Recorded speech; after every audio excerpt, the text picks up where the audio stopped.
सो है एवरीवन, कैसे आप सब? आई होप आप सब बहुत ही अच्छे होंगे भाई। सो लास्ट वीडियो में भाई, जैसा कि मैंने आपको बताया था कि हम लोगों ने एमसीपी सर्वर की बात की थी, ठीक है। और एमसीपी क्या है, कैसे काम करता है, ठीक है, इसके बारे में, जो कि इनके आर्किटेक्चर के बारे में, इसके आर्किटेक्चर के बारे में बात कर लिया था हमने। फिर इसके बाद जो है हमने MCP standard input output processes के बारे में बात कर लिया था। फिर इसके बाद जो है हमने इसमें बात की थी भाई ट्रांसपोर्ट की, मतलब कि कैसे जो है एमसीपी सर्वर्स डेटा को लाते हैं, ठीक है, रिमोट सर्वर से और फिर मान लो फाइल सिस्टम से। तो यहाँ पे भाई इसमें जो है कुछ और पार्ट जो है बच गए थे, तो मैंने आपको कहा था कि नेक्स्ट वीडियो में हम लोग बात करेंगे। तो उसी नेक्स्ट वीडियो को आगे बढ़ाते हुए मेरे भाई हम बात करेंगे मतलब थोड़े से डिटेल वे में कि ये जो है, ये ट्रांसपोर्ट्स, ठीक है भाई। ट्रांसपोर्ट्स मतलब कि ट्रांसपोर्ट का मतलब समझ रहे होगे आप कि क्या है। इसका सिंपल सा मीनिंग है भाई, अगर मैं इसको इन बेसिक वे में कहूँ, तो communication, communication communications between client and, मतलब MCP client, MCP client and server, server, ठीक है भाई। सर्वर या फिर मान लो लोकल जो है, कैसे एक दूसरे से कम्युनिकेट करते हैं एमसीपी। एंड देन इसके बाद मेरे भाई हमने बात की थी, ठीक है, यहाँ पे अबाउट एमसीपी। ये जो ऑफिशियल डॉक्यूमेंटेशन है इसका मैं आपको दे दूंगा वीडियो के डिस्क्रिप्शन में, और या फिर आप जो है कि मतलब कि मॉडल कॉन्टेक्स्ट प्रोटोकॉल जब आप सर्च करेंगे तो इसी डॉक्यूमेंटेशन पे आएंगे। तो यहाँ पे आर्किटेक्चर प्रीव्यू में यहाँ पे हमने बात की थी, ये देखो, एमसीपी होस्ट की, क्लाइंट की, सर्वर की, इन सब की बात कर ली थी भाई, ठीक है, जैसा कि आपको पता होगा। फाइल सिस्टम क्या है, कैसा है। इसके बाद हमने लेयर्स की भी बात कर दी थी, data layer, transport layer. Data layer जो है कि सिंपल सी बात है, कैसे डेटा का एक्सचेंज करते हैं, ठीक है, कितने टाइप्स के होते हैं डेटा लेयर्स में। जेसन आरपीसी का डेटा एक्सचेंज जो मेथड है ब्रो भाई मेरे, वो जेसन आरपीसी के थ्रू होता है, ठीक है। ट्रांसपोर्ट लेयर में देखो, ट्रांसपोर्ट लेयर में मेरे भाई यहाँ पे मैं बात करने वाला हूँ ट्रांसपोर्ट लेयर की। तो ट्रांसपोर्ट लेयर में देखो भाई, एक डायग्राम मैं आपको दिखा रहा हूँ, ठीक है। तो बेसिकली ये देखो, आप समझते हैं इस डायग्राम को, कि इस डायग्राम को, मतलब डायग्राम में क्या है। तो ये मतलब कि इसका पार्ट सेकंड है। ये देखो भाई, यहाँ पे टू ट्रांसपोर्ट मेथड है, एक standard input output S T D I O versus S T T P S C. S T T P S C जो होता है मेरे भाई, वो क्या होता है, पोस्ट मेथड होते हैं, ठीक है, post. MCP transport layer, how messages travel, जैसे कि मेरे भाई जब भी, जैसे कि मान लो यहाँ पे, मान लो ओपन एआई है, ठीक है, मान लो इस बार मैं ओपन एआई ले लेता हूँ, ठीक है। यहाँ पे मान लो गिटहब ले लेता हूँ मैं, चलो गिटहब ले लेता हूँ, ये मान लो ये है। यहाँ पे देखो, अगर लोकल कंप्यूटर की बात करें, ठीक है, अगर मैं अपने लैपटॉप को ले लूँ, ठीक है भाई, लैपटॉप को ले लूँ, चलो यहाँ पे लैपटॉप भी ले लिया। यहाँ पे देखो, यहाँ पे जो है हम लोग एक बनाएंगे रेक्टेंगल, जो कि क्या होगा ये हमारा भाई, ये होगा एम सी पी सर्वर। तो हमारा ये होस्ट मशीन है जिससे हम लोग बात करेंगे। यहाँ पे देखो आप भाई, S T D R, standard for local servers on a same machine. देखो, अगर मैं अपने, जैसे ओपन एआई है, ठीक है, अगर मैं, ये जो है एमसीपी सर्वर, ये हमारा इससे कनेक्टेड है, ठीक है। और ये एमसी सर, अगर मेरी कोई ऐसी रिक्वेस्ट है जो मेरे लैपटॉप से, मतलब कि ये मेरे ही पीसी से, जहाँ पे होस्ट है, ये मेरा होस्ट है, मान लो होस्ट लैपटॉप है, अरे मेरा ही लैपटॉप है, ठीक है, लैपटॉप है, ठीक है। अगर ये दोनों सेम मशीन पे भाई, ठीक है, और मान लो मैंने जैसे कहा कि give me give me details about my files, ऐसे ही मैंने कुछ कह दिया, ठीक है। तो इनके पास क्या है भाई, इनके पास मेरे कॉन्टेक्स्ट है, मतलब कि एमसीपी के पास कॉन्टेक्स्ट है मेरे कंप्यूटर का एक्सेस। और ये उठा के जो है एक स्टैंडर्ड प्रोसेस के through, S T D I O, यहाँ पे कोई रिमोट का कुछ बात है नहीं, ठीक है। तो यहाँ पे सिंपल से जाएगा भाई, स्टैंडर्ड प्रोसेस के through, S T D input output के थ्रू क्या करेगा, ये देखो यहाँ पे ले आएगा। देखो, होस्ट प्रोसेस का क्लाउड डेस्कटॉप है, एमसीपी सर्वर है, ठीक है, सब process, standard input, standard output. यहाँ पे देखो, की फैक्ट क्या है, लाइट वेट है, सिंपल है, best for local file system, local DBs एक ही डीबी में सिंक्रोनाइज मैसेज, समझ रहे हो, मतलब सेम मशीन पे है होस्ट। अगर भाई मैंने कहा कि बताओ, मतलब कि मैंने कहा गिव मी ऑल PR, मतलब पुल रिक्वेस्ट ऑफ माय, मान लो कोडिंग रेपो, ठीक है, कोडिंग रेपो, ऐसे मैंने कह दिया इसको, मान लो, ठीक है, मैंने ये दे दिया भाई प्रॉम्प्ट इसको, अपने किसको, ओपन एआई को, चैट जीपीटी को। तो भाई ये क्या करेगा, यहाँ पे एक कॉल जाएगी, अगेन एमसीपी सर्वर को ही जाएगी, ठीक है, एमसीपी सर्वर को ही जाएगी भाई, फिर ये एमसीपी सर्वर हमारा क्या करेगा, ये कनेक्ट करेगा मेरे गिटहब से, ठीक है, टू रीड, मतलब कि ये क्या होगा, यहाँ पे एक एपीआई कॉल होगी, ठीक है, एपीआई कॉल, समझे भाई, पोस्ट एपीआई कॉल, ठीक है, तो मतलब ये क्या है, जो है ये किसी रिमोट सर्वर पे भाई, ये तो माइक्रोसॉफ्ट के सर्वर पे है, ठीक है, माइक्रोसॉफ्ट के सर्वर पे है भाई, माइक्रोसॉफ्ट सर्वर, यहाँ पे तो हमारा कंट्रोल है नहीं, ठीक है, सेम मशीन पे है नहीं, तो इसके लिए जो भाई मतलब कम्युनिकेशन चैनल होते हैं, कम्युनिकेशन जो होती है for remote servers over the internet, HTTP post server sent event, HTTP plus SSC, ठीक है, जब HTTP पोस्ट करते हैं उससे कुछ डेटा लेते हैं, तो ये सर्वर सेंट इवेंट, सर्वर क्या करता है भाई, कुछ जो है मतलब कि डेटा को भेजता है एसिंक्रोनस फॉर्म में, देखो works for remote and cloud hosted server, multiple concurrent client, async await, event driven communication है, जब भी कोई इवेंट होगा, इवेंट ड्रिवन का मतलब क्या, मान लो आपने जैसे ही कोई इनपुट किया तो उसके हिसाब से क्या करेगा ये, यहाँ से फिर ये जो है गिटहब क्या करेगा भाई, गिटहब डेटा एमसीपी को देगा, और एमसी उठा के अपना डेटा किसको दे देगा, चैट जीपीटी को दे देगा भाई, और हमें आंसर मिल जाएगा। तो ये है मेरे भाई, देखो ट्रांसपोर्ट, समझ रहे हो, इसे कहते हैं ट्रांसपोर्ट इन एमसीपी, यही है डिटेल में भाई, ठीक है। अब देखो यहाँ पे देखो यही बताया भाई, ट्रांसपोर्ट, ठीक है, ट्रांसपोर्ट, ट्रांसपोर्ट कहाँ गया भाई, ट्रांसपोर्ट, ट्रांसपोर्ट, ट्रांसपोर्ट, ये अच्छा वो अलग है, ठीक है, तो डेटा ले ट्रांसपोर्ट, ये देखो भाई ट्रांसपोर्ट ले, एसटीडी है, एसटीटीपी है, एसटीडी प्रोसेस, ठीक है। अब देखो भाई एक ट्रांसपोर्ट समझ लिया हमने, अब समझना ये है, एक चीज और आती है भाई, जिनको कहते हैं, मतलब कि अगर आप मॉडल को, जैसे इसको क्या बोलते हैं, कॉन्टेक्स्ट, कॉन्टेक्स्ट, तो भाई कॉन्टेक्स्ट कैसे दोगे, कॉन्टेक्स्ट कैसे दोगे, कॉन्टेक्स्ट इसको जो है इन्होंने बता दिया भाई, डेटा को देना और एक्सचेंज करना, जो डेटा एक्सचेंज है, या डेटा एक्सचेंज है, डेटा एक्सचेंज थ्रू एमसीपी जो है, वो है मेरे भाई, कितने तरीके से हो सकता है, ये देखो आप यहाँ पे भाई, ये समझो, ये देखो भाई,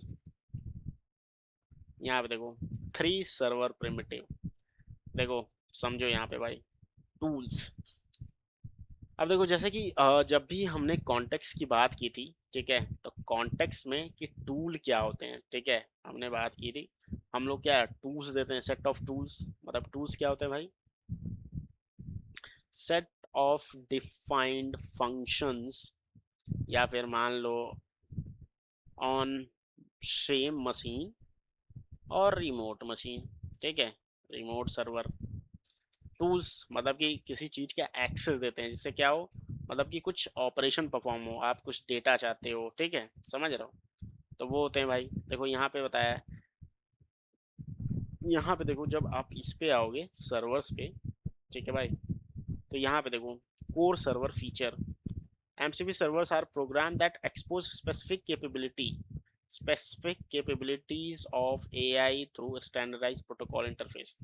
Common example include file system servers for document access, documents और उससे रिलेटेड डेटाबेस और उससे रिलेटेड क्यूरीज के लिए हम लोग क्या टूल्स का यूज करते हैं, जैसे कि यहाँ पे देखो team convention calendar server scheduling, देखो कोर फीचर्स, यहाँ भाई देखो प्रिमिटिव्स का यूज करते हैं, यहाँ पे इन्होंने लिखा है, ये देखो भाई कहाँ लिख, यस यहाँ देखो primitives.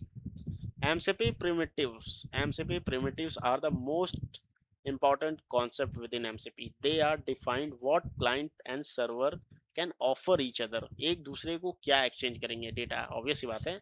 These primitives specify the types of contextual information that can be shared with AI application and the range of action that can be performed. 3 core इसके प्रिमिटिव है भाई, जो कि सर्वर एक्सपोज करता है, ठीक है, एमसीपी सर्वर, टूल्स जो कि हमने क्या गया जो भी कोई भी एग्जीक्यूटिव वाला मान लो कोई फंक्शन रन करना हो, कोई एपीआई कॉल करनी हो या कुछ भी करना, तो उसके लिए सेट ऑफ टूल्स। रिसोर्सेज भाई सिंपल सी बात है, रीड ओनली डेटा एक्सेस, मतलब कोई फाइल्स वाइल्स की बात करते हैं, ठीक है। यहाँ पे देखो,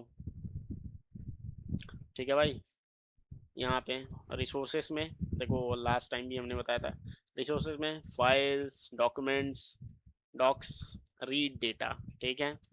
और भाई तीसरा जो होता है अपना prompts, prompts, PROMPTS, prompts. Prompts मेरे भाई मतलब कि जो हमें जो है, जैसे कि क्रॉन जॉब हो गया, क्रॉन जॉब्स, जैसे किसी चीज़ों को बार बार कराना हो गया, ठीक है। कॉमन टास्क हो गए, ठीक है, जैसे कि मान लो वेदर, रोज सुबह सुबह भाई मुझे वेदर डेटा दो, तो ये सारे क्या है, कॉमन प्रॉम्प्ट्स। जैसे यहाँ पे देखो आप, तो ये तीन वेज हैं, ठीक है। इनसे क्या होता है, एमसीक्यू डेटा का एक्सचेंज होता है, कॉन्टेक्स्ट, कॉन्टेक्स्ट हम लोग फीड भी करते हैं और उसी के हिसाब से हम लोगों को डेटा मिलता है, समझे भाई। तो इसे कहते हैं प्रिमिटिव्स, इंपॉर्टेंट, एमसीपी प्रिमिटिव्स इसको कहते हैं, एमसीपी प्रिमिटिव्स, ठीक है भाई। तो ये होता है एमसीपी प्रिमिटिव्स। चलो, ये हो गया भाई। अब देखो डेटा का एक्सचेंज, यहाँ पे देखो रिसोर्सेज में, मतलब रिसोर्सेज में देखो क्या है, रीड फाइल, रीड फाइल्स करते हैं, एफएसडीबी रिकॉर्ड, गेट एपीआई रिस्पॉन्स, ये सब जितने भी रीड वाले होते हैं, जितने भी देखो कर्ड ऑपरेशंस होते हैं, search web, return a file, query, database, इतना। प्रॉम्प्ट्स में यहाँ देखो, real prompts, analyse this table, generate, summarise, PR difference, review, इतने ये सारे चीजें प्रॉम्प्ट्स मतलब डेली रिलेटेड था। टूल्स का मतलब क्या है, यहाँ पे देखो क्रिटिकल डिस्टिंक्शन, टूल्स का मतलब कुछ करना है, रिसोर्सेज का मतलब रीड समथिंग, सिंपल सी बात, कोई रॉकेट साइंस नहीं है भाई। आप देखो यहाँ पे ये हो गया, ठीक है। यहाँ पे देखो टूल्स, डिस्कवरी, ये सारी चीज सैम्पलिंग इन्होंने दे रखी है। अब देखो भाई यहाँ पे जैसे लुक लाइक मतलब दिखता कैसा है, मतलब कि ये जो टूल्स है, सेट ऑफ टूल्स हैं, वो डिफाइन कैसे होते हैं, मतलब कैसे होते हैं, एमसीपी लाइफ साइकिल मैनेजमेंट, देखो यहाँ पे डिफाइन कैसे करते हैं भाई, कहाँ गया यार, सर्वर, कोर फीचर, ये देखो हमने देख लिया, प्रॉम्प्ट हो गया, रिसोर्सेज हो गया, इस डॉक्यूमेंट्स को आप पढ़ना। देखो टूल्स, टूल्स देखो, enable AI model to perform action, each tool defined with a specific operation with type inputs and output, the model request tools execution based on context। देखो कॉन्टेक्स्ट के थ्रू, जैसे कि यहाँ पे टूल्स लिस्ट दे सकते हो, tools call कर सकते हो डिस्कवर करने के लिए, देखो भाई इस तरह से हम लोग टूल्स, टूल्स का क्या नाम है, नेम, सर्च फ्लाइट, डिस्क्रिप्शन क्या है, इनपुट स्कीमा, हम लोग देखो इनपुट स्कीमा ऐसे देते हैं, इनपुट, रिक्वायर्ड आउटपुट, देखो आउटपुट स्कीमा भी होगा, ठीक है। प्रॉपर्टीज में क्या है, ओरिजिन टाइप स्ट्रिंग है, ये है, डेस्टिनेशन है, डेट ए है भाई, रिक्वायर्ड ये है, ठीक है। तो देखो यहाँ पे फ्लाइट सर्च कुछ इस तरीके से, मतलब कि ये जो है हम लोग ऐसे देते हैं उसको कि भाई ये ओरिजिन ये होगा, ओरिजिन ये होगा, डेस्टिनेशन ये होगा, डेट ये होगा, मतलब कि डेट ऑफ ट्रैवल की बात कर रहा है, ये कैसे होगा, रिक्वायर्ड ये देखो सर्च फंक्शन में, समझ रहे हो। तो इस तरीके से हम लोग देखो यहाँ पे ओरिजिन डिफाइन किया ना, टाइप स्ट्रिंग, स्ट्रिंग डेस्टिनेशन क्या है, अराइवल क्या है, तो इस तरीके से इनपुट डिफाइन करते हैं हम लोग सेंड ईमेल करने के लिए, ये समझ रहा हूँ। तो कुछ इस तरीके से भाई हम लोग सेट ऑफ टूल्स अपना डिफाइन करते हैं। यहाँ पे आ गया पढ़ो, देखो यहाँ पे इन्होंने देखो दिया है कि देखो वेदर से एपीआई रिसोर्सेज कैसे फेच करते हैं, वेदर एपीआई देखो भाई, नेम क्या है, टाइटल क्या है, डिस्क्रिप्शन क्या है, मिमिक टाइप मतलब क्या है, ठीक है, नेम टाइप, पैरामीटर, कॉम्प्लिकेशंस, तो ये सारी चीज़ें जो हैं हम लोग डिफाइन करते हैं। यहाँ प्रॉम्प्ट कैसे वर्क करते हैं, ठीक है भाई, सर्वर में। अब देखो, तो मैं आपसे कहूँगा कि आप यहाँ पे आओ और इस डॉक्यूमेंट्स को पढ़ो भाई, बहुत ही बेहतरीन डॉक्यूमेंट है, ठीक है। एमसीपी क्लाइंट्स के बारे में ये देखो, पूरे पूरे मेथड्स को बताया है, कैसे करना है क्या है, ठीक है। देखो भाई, और इसके बारे में एक लास्ट चीज मैं जो है बात करने वाला हूँ यहाँ पे, ये कि एमसीपी में क्वेरी कैसे रन करती है, मतलब कि इनसाइड एमसीपी चीजें काम कैसे करती हैं, ठीक है भाई। देखो चीज़ें कैसे काम करती हैं, चीज़ें कैसे आपकी जो है, मान लो जब आपने कोई किया, तो मान लो आपने जब क्वेरी की यहाँ पे, कहाँ गया भाई अपना, यस, यहाँ पे लेके चलते हैं, सॉरी सॉरी, ये देखो भाई यहाँ पे लेके चलते हैं, ठीक है। तो देखो जब जैसे ही आपने होस्ट लिखा कि gate my all coding PR, तो यहाँ पे देखो भाई, यहाँ पे ये काम कैसे करता है ये देखो आप। देखो जैसे ही यूजर ने क्रिएट अ गिटहब इशू, मान लो कोई गिटहब इशू करने के लिए आपने कुछ कहा, ठीक है, आपने ये चैट जीपीटी को बोला कि ये गिटहब इशू बनाओ, तो यहाँ होस्ट एलएलएम मतलब कि ये जो है उसके पास जाता है, आइडेंटिफाई गिटहब टूल्स, कौन कौन से सेट ऑफ टूल्स हैं यहाँ पे, जैसे कि यहाँ पे जो टूल्स डिफाइन होंगे, ठीक है, टूल्स एमसीपी क्लाइंट्स के पास, ठीक है, अरे यार सॉरी, एमसीपी क्लाइंट्स के पास, तो ये सारे टूल्स देखेगा भाई, ठीक है, एमसीपी क्लाइंट यहाँ पे आएगा। देखो Jason RPC, Jason JavaScript RPC, RPC का मतलब क्या, रिमोट प्रोसीजर कॉल, मतलब कि किसी रिमोट सर्वर से डेटा को फेच करके लाना। यहाँ पे क्या है, एमसीपी सर्वर गिटहब की एपीआई होगी भाई, ठीक है, यहाँ पे क्या है, गिटहब की एपीआई पे, जैसे कि मैंने कहा था। अब देखो यहाँ पे इनसाइड जेसन आरपीसी, देखो मैसेज कैसा, जेसन आरपीसी 2.0 मेथड कौन सा है, टूल्स कॉल होता है, आईडी जो है 1 है, पैरम से हमने देते हैं नेम, मतलब कि कैसे ये क्रिएट करता है issue, name, create issue argument, title, login bug, body, ये सारी चीज़ें देते हैं। उसके बाद देखो भाई यहाँ पे जब हो जाता है तो सर्वर कैसे मैसेज को सेंड करता है, सर्वर जो है सेंड रिजल्ट पहले एमसीपी क्लाइंट को आता है, जैसे यहाँ पे जैसे आया तो यहाँ से जो है एमसीपी क्लाइंट को आया, फिर उसके बाद जो है इन्होंने प्रोसेस किया, ठीक है, उसके बाद इन्होंने एलएम को उठा दिया, उसके बाद यूजर को ये आंसर दे दिया जाता है भाई। तो कुछ इस तरीके से आपका मैसेज का एक क्वेरी जो है एमसीपी क्लाइंट में मतलब की होती है और विद इन सेकेंड हो जाता है भाई, कुछ इस तरीके से काम करता है। ओके, सो आई होप ये आपको समझ में आया होगा भाई, ठीक है। तो और कुछ जो है मतलब कि, तो ओवरऑल जो है भाई यही है अपना पूरी तरीके से एमसीपी, मैंने आपको जितने भी बेस्ट पॉसिबल वेज हैं उनको बताने की कोशिश की है हर एक पॉसिबल वे में। ये पार्ट 2 है वीडियो का, ठीक है, अरे पार्ट 1 है, मैं रिकमेंड करूंगा आप पार्ट 1 देख के आएँ तब जाके आप इसको देखें, अदरवाइज ये आपको समझ में आने वाला नहीं है, ठीक है। और इस डॉक्यूमेंटेशन को तो ऑब्वियसली भाई पढ़ें और कोशिश करें कि इसको इम्प्लीमेंट करें, ठीक है, मैं भी कोशिश करता हूँ कि अगर मैं इसका इम्प्लीमेंटेशन आपको दिखा सकूँ तो बेसिकली मैं आपको दिखाऊंगा श्योर, कोड करके। Okay, thank you, thanks lot, have a good day, bye. इसके बाद जो है हो सके तो भाई हम लोग किसी और वीडियो मतलब कि जो है एआई से रिलेटेड, या फिर हम लोग देखेंगे कि कैसे गूगल की ऑथेंटिकेशन काम करती है। Okay, thank you, thanks lot, have a good day, bye, see you in the next video.